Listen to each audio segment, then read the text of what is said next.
Et bienvenue dans cette nouvelle vidéo, j'espère que vous allez bien. Aujourd'hui, on va faire la deuxième partie du gant de l'infini. Dans la dernière vidéo, je vous avais dit que j'allais faire mon propre circuit imprimé et c'est ce qu'on va faire dans cette vidéo. Alors déjà, il faut savoir que tout va changer niveau électronique parce que j'ai changé de plan et je vais vous expliquer pourquoi. De base, il devait avoir un petit boost qui augmente la tension à 5 volts pour alimenter ma petite LED. Pour faire ma carte électronique, j'ai dû dessouder les composants. Une fois que j'ai dessoudé les composants, j'ai refait le circuit imprimé en prenant les connexions. Et voilà ce que ça donne. Je vérifie plein de fois le circuit imprimé et puis je le commande. Quelques jours après, je me repenche sur le circuit que j'ai fait et en fait je me rends compte que j'ai oublié un composant, une résistance. C'est à ce moment-là que je me suis dit mais à quoi sert concrètement une résistance? Et je me suis énormément renseigné sur le sujet. Alors je vais vous montrer à quoi ça sert. Alors voilà comment ça marche. Ça, il faut imaginer que c'est la LED qu'il y a sur mon ruban LED. Elle marche en 3 volts. Donc si je l'alimente en 3 volts, elle fonctionne. Sauf que comme on l'a vu sur mon ruban LED, je mets du 5 volts. Alors comment est-ce qu'elle va résister? C'est grâce au composant que j'ai oublié, la résistance. Alors voilà comment ça marche. J'augmente ma tension à 5 volts. Comme on peut voir, ma tension est à 5 volts. Si j'alimente, elle va cramer direct. C'est pour ça que la résistance va limiter le courant, cette valeur-là. Alors là, je vais le mettre au minimum. Je l'ai mis au minimum, donc il n'y a aucun courant qui sort de mon appareil, donc la LED ne s'allume pas. Si j'augmente le courant, on voit qu'elle s'allume. Si je mets trop de courant, elle va finir par cramer au bout d'un moment.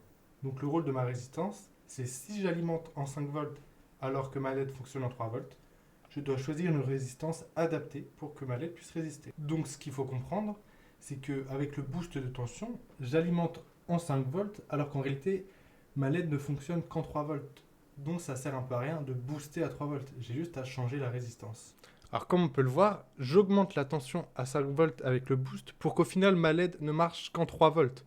Donc c'est inutile. Donc je vais changer le circuit. Alors pour que ma LED reste tout le temps à la même intensité, la même lumière, il faut que ma tension soit stable. Donc toujours 3,3 volts. Alors je vais utiliser ce petit appareil. Ce petit appareil va me permettre qu'en sortie, il y ait toujours 3,3 volts. Donc lorsque je vais mettre ma batterie, qui fait 4,2 volts chargée, ça va sortir toujours 3,2 volts vers ma LED. Maintenant que ma tension est stabilisée à 3 volts 3, normalement tout marche bien. Sauf qu'il y a un nouveau problème. Mon récepteur ne marche pas en dessous de 3,3 volts. Ça, c'est mon récepteur qui va recevoir le signal pour allumer la LED. Je vais l'alimenter. Donc là, il est alimenté en 3,3 volts. Donc il fonctionne. Le problème, c'est que lorsqu'il est en dessous de 3,3 volts, il ne marche plus.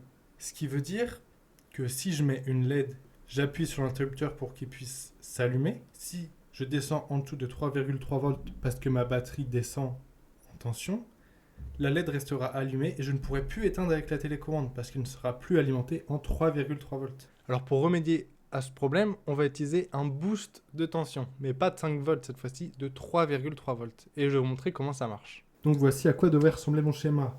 Ma batterie alimente mon récepteur.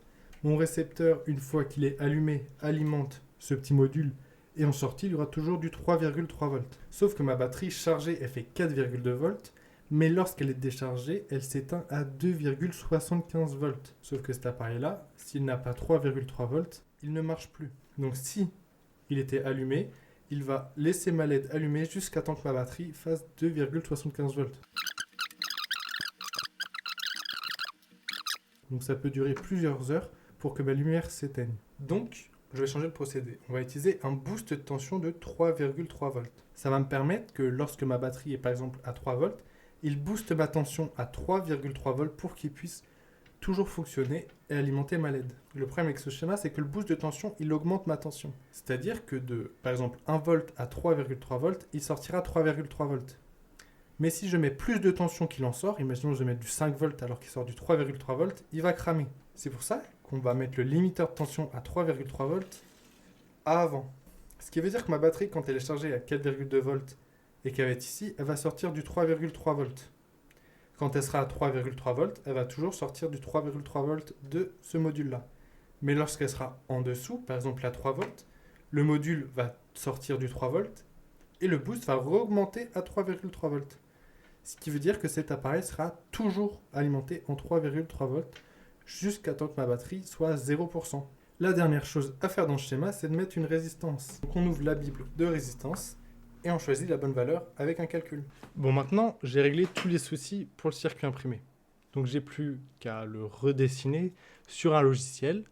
Une fois qu'il est redessiné complètement, on va pouvoir le modéliser. Et une fois que c'est fait, le commander.